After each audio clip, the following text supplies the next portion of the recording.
When Andy is not managing festivals and other big, loud events, he likes to take time for quieter pursuits. You won't, however, find him strolling on Mount Royal or sitting with his feet up, listening to the gentle strains of Brahms while reading the paper. Why? Because Andy does a lot of big, loud event going. If he's not out and about doing that, then he's talking to someone or writing to us all online to all hours of the night. Or, if he's popped enough Adivins, he may just be sleeping. Peace and quiet are certainly on his mind, but they're more often waylaid by the thing that Andy likes to do most of all: cause trouble. Ladies and gentlemen, I give you Andy Nulman.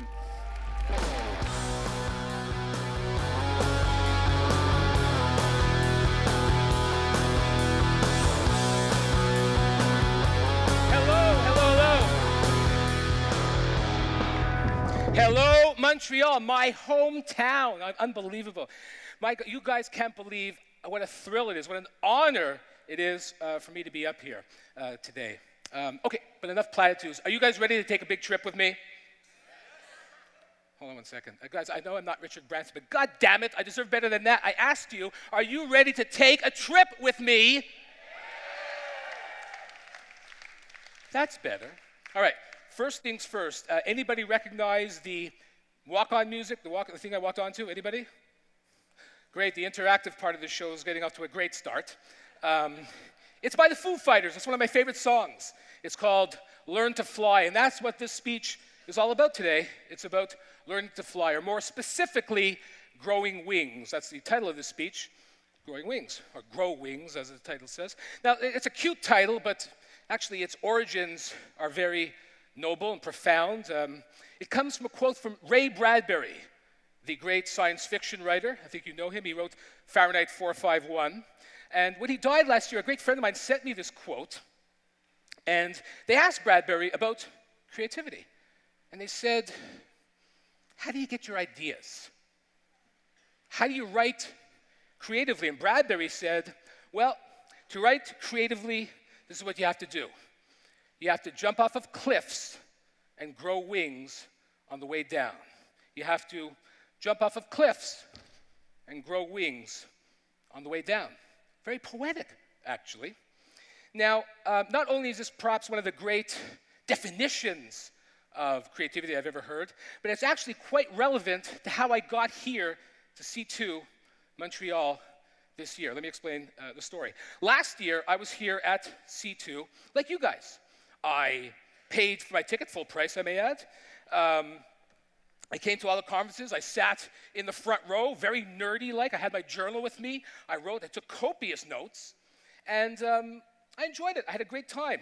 I thought the conference was cool, well packaged, but somehow it was missing a little something. Now, I write a blog every week, ladies and gentlemen, about lessons I learn. And that week, in my blog, I wrote about how disillusioned I was a little bit with C2 Montreal, that here we are at a creative conference, and everyone kind of played it safe. That here we are at a creative conference, and nothing was created. Here, let me read you a little excerpt from that blog post. Thank you. Despite a flow of heavy hitters, the inherent difficulty of talking about creativity was, well, inherent. I always felt that talking about creativity was like reading a sex manual or learning to ski by watching an instructional video on your iPad while at the beach. To that end, what made me smile was the fact that so many people talked about taking risks, but did so via the comfort of puffy chairs or as the third bullet point in their PowerPoint deck. Now, perhaps the most creative on-stage moment happened when the lights went out during one of the one-on-one interviews, a format that seems to stifle creativity rather than promote it. At that point, Dr. Rex Young and Tim Barber had to improvise, creating a true human moment that cut through the formality and truly reached into the hearts and souls of the audience. And that's when I got it. The most important learning of the conference. What's the secret of creativity? It's having the wherewithal to deal with what the world throws at you, or having the guts to throw something at the world. One more time, angels, as I slip into something more comfortable. It's having the wherewithal to deal with what the world throws at you, or having the guts to throw something at the world.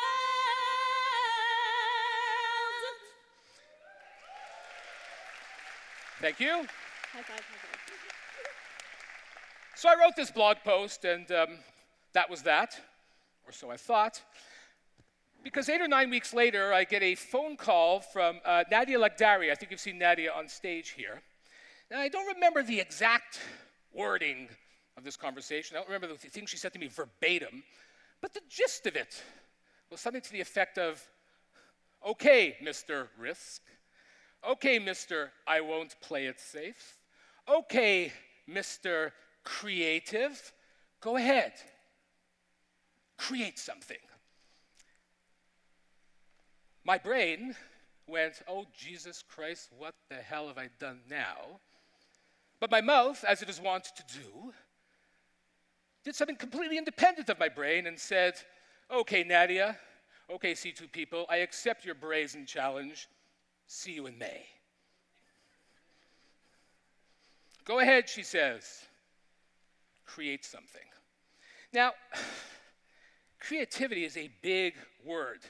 Sometimes creativity is proactive, when you have the guts to be a catalyst, a spark, an iconoclast, an instigator, a rabble-rouser. Other times, creativity is a reaction. It's a moment in time when you take charge of disparate forces flying all over the place in all different directions. Today, if everything works the way I want it to, it is going to be both, as I strive mightily to create a memorable experience for you all. So here's what we're going to do. This speech is going to culminate in a 10-minute improvised 10-minute improvised dissertation. It's not just a speech, it's a dissertation on creativity based completely on photos that I've never before seen in my life. Now, these photos were culled from the C2 community. We sent out, C2 community sent out tweets and Facebook postings and all that, and you guys have sent them all in.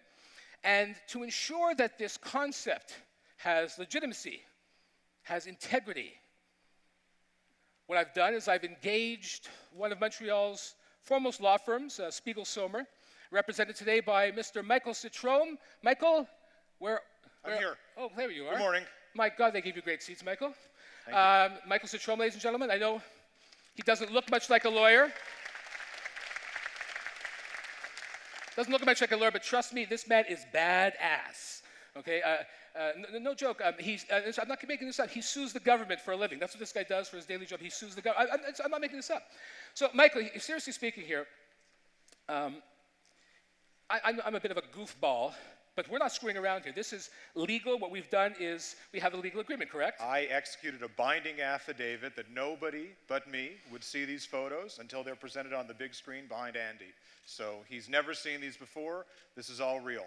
So I feel like the great Kreskin here. I've never seen these photos. I have no idea what they are. So what you've done is you've taken all these photos in, you've put them together in a random order, correct? In a random order, unsorted, exactly as we got them in. And the first time I'm going to see them is at the end of this speech, correct? Is now. Okay, well, not now, Michael, but soon. But, let's sit down and calm down. Okay, babe, it's my speech still. Okay, so, ladies and gentlemen, Michael C2M, he'll be the one putting those photos up later on when this thing is all done. Mr. Michael C2M. All right. So the inspiration for what I'm about to do comes from, of all places, a juggling troupe, but not just any juggling troupe. Can we get the photo up there? There we go. They're called the Flying Karamazov Brothers. I saw these guys 25 years ago when I was talent scouting for Just for Laughs. I was in Edinburgh, Scotland, and their whole show was great. What these guys did was great, but the pièce de résistance, the showstopper, was a thing called The Champ. And here's what happened in The Champ. the juggler, one of the jugglers, there's one of them here, had to juggle 3 random items from amongst dozens brought to the show by the audience. The time I saw them, he had to juggle a bucket full of water, a long, full-length garden hose, and a live kitten. Now, there were rules. You see here he's juggling a flower pot and some spaghetti. There were rules. The items had to be weigh more than 1 ounce, weigh less than 10 pounds, be no bigger than a bread box, and no live animals. That rule was put into effect after the Edinburgh show for reasons you're about to find out. So the juggler, the champ, had 3 chances to juggle these things. He could adapt the items in any way to make them more juggleable. So in other words, like when you throw up the bucket of water, it comes down without the water. It's a lot more juggleable. Okay. What he also did, the guy to make it more juggleable when I was there, he took the garden hose and tied it into a knot into a ball, and he killed the kitten. Oh, guys, you're so gullible. Please. He didn't tie the hose into a ball. Jesus Christ. Anyway, as I said, the champ had 3 chances to do it. And if they did it we had to do it with a count of 10. So you had to juggle these 3 items to a count of 10. 1, 2, 3, 4, to a count of 10. And if he did it, he was met with a rousing, thunderous standing ovation. And if he didn't, he was met with a thick, disgusting, gooey cream pie in the face. Now, obviously this didn't always work, but it was by far the most popular part of the Karamazov show. Why? Because of the undecided outcome. It's not that the audience wanted the champ to fail, but they were seduced by the opportunity, by the chance that he could. Now, the Karamazovs, we go to the next slide for a second? What I found weird, what was amazing, later on, the wings element of their logo, I never realized this. But the Karamazovs, we can go back to the next slide, or more specifically, the champ part of the Karamazov show, was the impetus for a theory that I've adopted and basically live my life by to this very day, and hopefully I'll be able to implant among some of you today. And that theory is there is no creativity without the risk of total outright failure. There is no creativity without the risk of total outright defeat. Without risk, you're just repeating. You're doing the same thing over and over and over again. And you know what? Creativity is not a rerun. It's like a Texas Hold'em poker. Sometimes you got to go all in, to win big and be able to face the consequences and face the music if things don't go your way. That's what this is all about. Now, as I said, this is a theory that I've adopted and live my life by, both in my personal and professional life. At Just for Laughs, I'm the president of Just for Laughs. We have an adage, a slogan, one may say, which goes, if everything works, we didn't go far enough. If everything works, we didn't go far enough. If we didn't fall on our ass at least one time, at least once, we played it too safe. And as I said, this is something also I take in very close to my heart in my personal life. I'll tell you a story. I was once asked to speak at the Canadian Marketing Association in Toronto, the CMA conference. And rather than do just a standard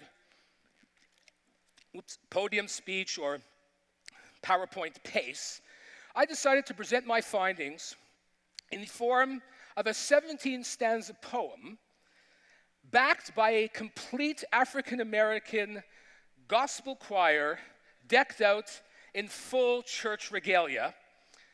All the purples and blues and the silks. I myself was wearing a hot pink Marc Jacobs jacket. I went ahead, I had some Andy Kaufman-esque false starts. It was a work of genius, I thought. Well, the audience didn't. They hated me. Let me be more specific. They fucking hated me. Now, let me explain the difference between the two. Hate equals you suck. Fucking hate equals we want to kill you. There was a lynch mob waiting for me when I got off the stage, ladies and gentlemen. There were people there with burning torches and lengths of rope. It was like a scene from a Frankenstein movie. I wish I were making that up, and it was true. They hated me. And you get these evaluations at the end of a conference. Well, mine were the worst evaluations of all. Not just of that conference, in the history of the Canadian Marketing Association, I have the worst ratings of any presenter ever. So with all that said and done, here's the moral to our story. 3 years later, I am on stage at C2 Montreal, and they are in their offices, more likely their cubicles in Toronto, Mississauga, or Etobicoke. Thank you. So,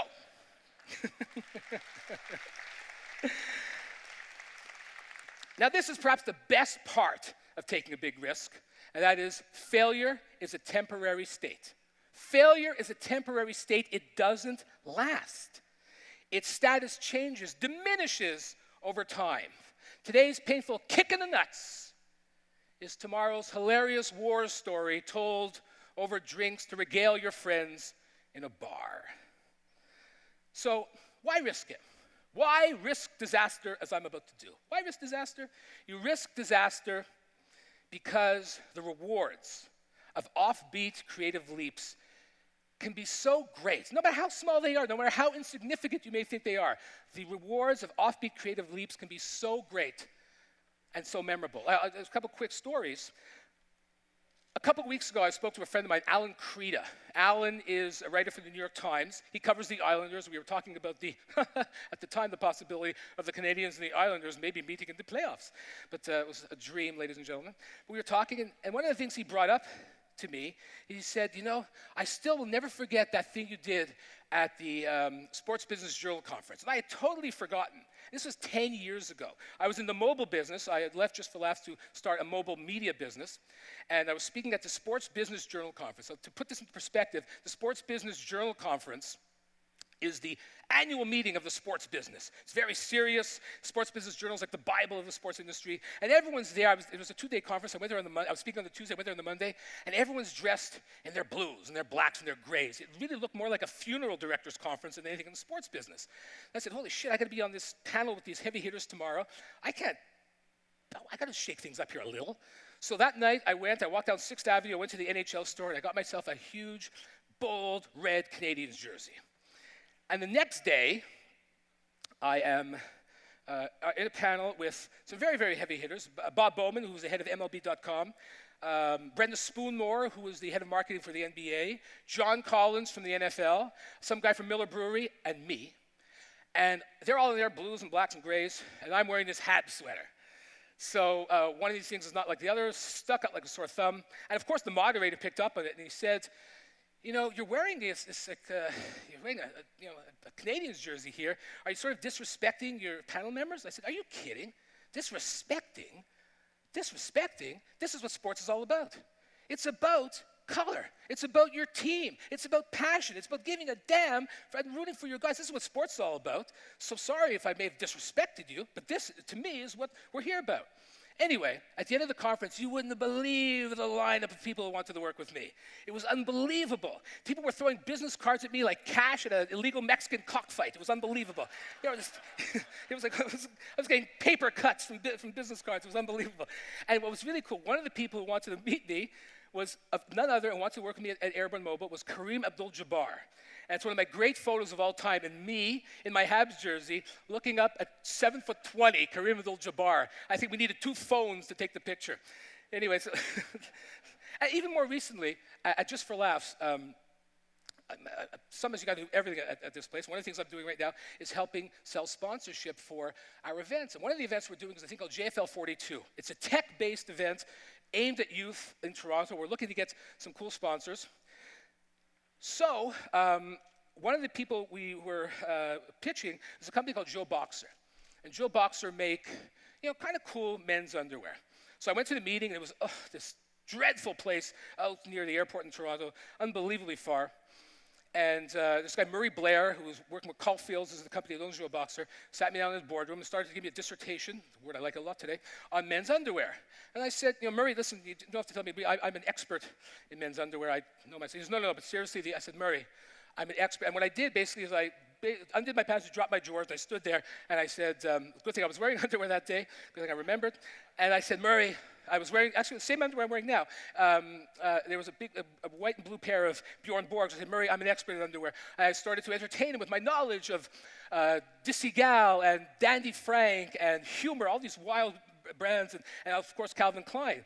So this could have blown up in my face. This could have, they could have said, this guy's crazy. But if that would have happened, so what? They wouldn't have been the right partner anyway. But I took that little, silly, creative leap. As I said, no matter how insignificant, you'll be happy to know that right now, as we speak, we are signing a long-term agreement with Joe Boxer for JFL 42. So, note to self or to yourself, drop your drawers, sign the contract. Just like that. So, this all brings us to today. Let me have another swig of water here. These stories bring us to today. Look, guys, maybe I'll have a little sip of creative juice. I could have played it safe.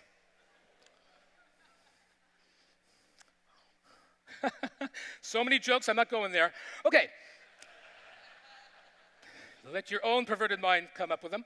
I could have played it safe today. I could have hidden behind the security of a PowerPoint deck. I could have hidden behind the safety, the comfort of a podium and read my speech from a binder. I could have hidden behind the security of basically repeating the same speech that I've done 100 times before, 1,000 times before, and basically phone it in and think of something else while I'm talking to you. I could have sat my svelte ass on a couple of chairs and let people quiz me about my beautiful career and maybe perhaps have them feed me grapes and give me a foot massage at the same time. But really, where is the challenge in that? Where's the risk? Where's the creativity? Where's the fun? No, I'm telling you, I would much rather suffer the pain of an authentic failure than celebrate a false success. I'd much rather be vilified than ignored. I'd much rather walk the valley of the shadow of death. You know what the valley of the shadow of death is? When you do a presentation and you bomb so badly, you suck so bad that people can't even look at you in the eye. I'd rather face the indignity of the eye-shielding indignity of the valley of the shadow of death, I've been there, than face the insincere, vapid, vacant, look through you, limp handshake lie of, oh, you were great. No. If I did that, you know who I'd be, ladies and gentlemen? I'd be like my friend, the late, great Bill Hicks, comedian who ended the latter part of his life, he's dead now, unfortunately, but the latter part of his life, he ended all his shows the same way by saying, well, it's time to slap a phony smile on my face and plow through this shit one more time. No, that's not going to be me. Because you know what? I don't believe creativity can be taught. It can't be taught by a 4-point PowerPoint. It can't be taught by a 12-step program. It can't be taught by a 20-chapter book. I know this, ladies and gentlemen, you want to know how I know? Because I wrote a great 20-chapter book on creativity. It's called Power Right Between the Eyes. It's about the power of surprise. It's a great book. But unless you're willing to carry out some of the theories and strategies in it, unless you're willing to put some of this into action, it's worthless. It's useless. It's a lie. Nope, I don't think creativity can be taught. I think creativity has to be lived and tried. And today, ladies and gentlemen, for what I'm about to do, we are going to live it, or I am going to die trying right before your very eyes. So, I say to you now, are you ready to go on a little trip with me? All right, Michael, get ready. I have no idea where we're going to go. 10-minute dissertation on creativity. I am going to start with my opening line. And my opening line is, the most important thing about creativity is timing. Ha! The most important thing about creativity, ladies and gentlemen, is a big fucking whale. I learned that in school. Okay. I didn't even ask for the next slide. All right. Sometimes you have to look at things from a different vantage point in creativity. It's incredibly important because a lot of times people come to me and they say, I don't get it. And I'm trying to solve this problem. What I say to them is, you know what you have to do? You have to look at things from a different vantage point. You're seeing things the same way. What I call this is use virgin contact lenses. That's what it's called, virgin contact lenses, and see things from a different perspective from the first time. So I know it seems nutty, but sometimes if you're going to go ahead and you look at the world, there's the old expression: if you're a hammer, every problem looks like a nail. Well, same thing here. If you're a car designer, sometimes you say, you know what? I wonder what it's like being in the trunk. I wonder what it's like being a suitcase. And you think this is crazy, but this is a different perspective, and you never know what you're going to find. But here's the story. Most of the time you're going to say, well, I'm never going to find anything. But until you get your ass in the trunk, you will never know. So this is really key and important. Next slide. Don't clap yet. Two. We have two horses here. In creativity, you know the expression, two wrongs make a right. In creativity, two wrongs make a real right. Because actually, two wrongs don't make a right, correct? There we go. That was the fucking expression. Two wrongs don't make a right. In creativity, two wrongs make a right. Now, let me explain. I heard about a company they're called black nail polish. They're black cosmetics, I'm sorry. And what happened was they had these things for guys, real tough guys, who were working in, like my son, who works in wood and metal, and guys who are MMA fighters who are fighting and they're breaking their nails. So what they would do is they had these coats that they would put on their nails. They were clear. And then they said, you know what, wouldn't it be cool? Maybe we'll give them colors, and we'll paint it black. So what happened was these guys launched a thing that's called Alpha Nail, and it's black nail polish for MMA fighters and guys who work with their hands. And so you see these guys, these big, beefy guys with a million goddamn tattoos wearing black nail polish. It's a huge, if you don't believe me, check them out on the internet. It's a huge, huge product. So this is like two wrongs making a right. Two other quick examples. You ever see those shoes right now? It used to be the shoelaces match the shoes. Now the new trend is, well, if I have black shoes, let me put yellow laces. I have gray shoes, let me put pink laces. You've seen all that stuff. It's a big trend right now. Third, Passover. How many Jews here? Don't worry, you can put your hand up. It's like, okay, don't worry about it. What? The anti-Semitism? No, don't worry. It was just because I want to see if you relate to this. It was Passover. Okay, in my house, what I like to do, before I play hockey, I like to have ice cream. I like to have ice cream with crunch in it. So usually I put granola or cereal. So it's Passover time. We can't put granola, we can't put cereal because my wife keeps a kosher house. So she says, okay, well, you can't do that. So I need crunches in my ice cream. So what I put, the Jews here will get this, matzah farfel.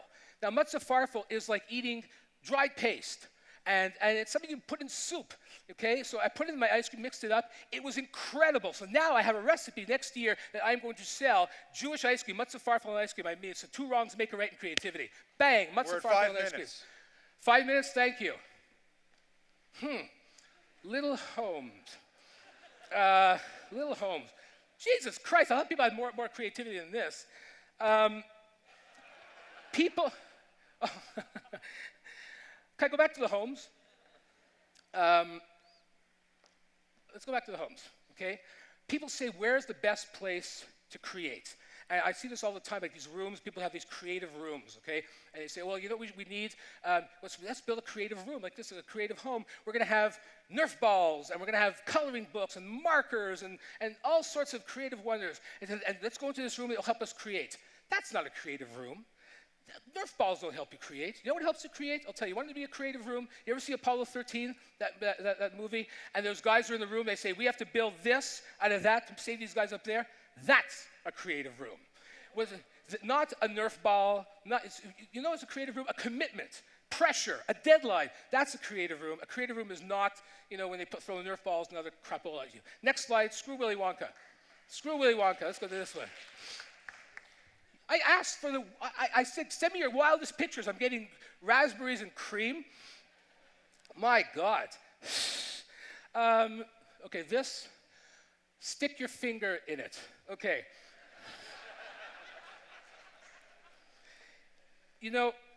this is important because people say all the time, let's brainstorm. Let's go ahead and we're going to go ahead and figure things out with a brainstorm idea. We're going to sit around a table and come up with ideas. And I always say brainstorms don't work. It's the opposite. It's going ahead and touching things. It's putting yourself in the world.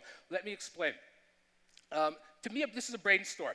You take the ideas in your head, you pour them out, you pour them on the table with a bunch of other people, and you say, okay, well, those are shitty ideas. Okay, so you put them back in your head, and you wait till the next brainstorm, and you pour them out again.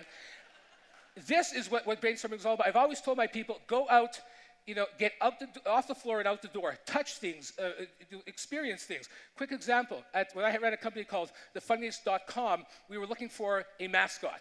So the guys in the office said, okay, well, here, there's a clown, or there's the fake nose. I'm saying, oh, those are the worst cliches in the world. You got to get out, go touch something, go do something. So we had this designer, and he went into, of all places, we were at 2020 University. It was an office building. He went downstairs. He was a punk kid, 22 years old, a punk, and he walked around, and he went to a bed and bath store, and he saw a rubber duck.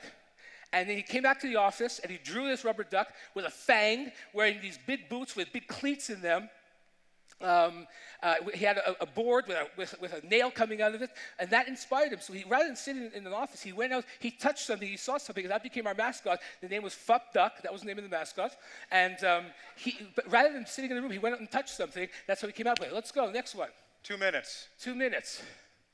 Sorry, gorgeous, I'm taken. There was a survey just recently, Time Magazine, the MPAA, and Microsoft did it about desirability, what people find desirable in a human being. Number one, guess what it was? Creativity at 94%. Sense of humor, you think, right? Haha, only 84%. Beauty, only 57%. Imagine me with a combination of all three, amazing but true. But I'm kidding. But that's what. Whoa. On the same lines, okay. On the same lines, we're talking about sex appeal and all that, about creativity. My other son is in Toronto right now. I tell this story because it's like when you woo a girl, you try or a man, or a member of the opposite sex, or a member of the same sex. I don't give a shit. But there's a process to that. And right now, what I'm seeing people are getting so creative. My other son, this is what he did to woo this girl. He wrote a software program for her. He wrote a software program. It was the most romantic thing in the world.com. I think that's the name of the site. And every night, it sent her a text message and a link to something that she could only open for 24 hours, and then it was gone. And what he did for a number of days, it dispelled her misconception of what he was. So that's what being creative. 30 seconds. 30 seconds, holy shit, one more. The devil. Creativity, you've got to be a pain in the ass. And sometimes you say to yourself, oh my God, let me be nice. And you don't have to be nice. You have to be a pain in the ass. You have to be the rabble-rouser. You have to be the one who makes trouble. You have to be the devil. But I think I know what that is, actually. But what you really need to do is to go out there and break things. Creativity is not pretty. And they always say if you're on the cutting edge, things are going to bleed, including my mouth if I don't take another sip of water. But that's what creativity is all about. You have to break things. You have to be evil sometimes. But only from that will you get something really creative. Michael, are we done? Want one more slide? I know there's something coming. Let me see. No, I don't want one more slide. I finished on a fucking high. No. No, I don't want another slide at all. I want to finish on the goddamn devil. It's my conference. And let me see. And it says 0. So there we go, ladies and gentlemen.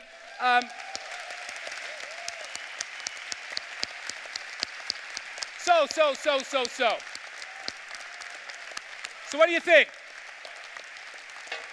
Pie in the face or standing ovation? What do you think? Guys, I want to thank you.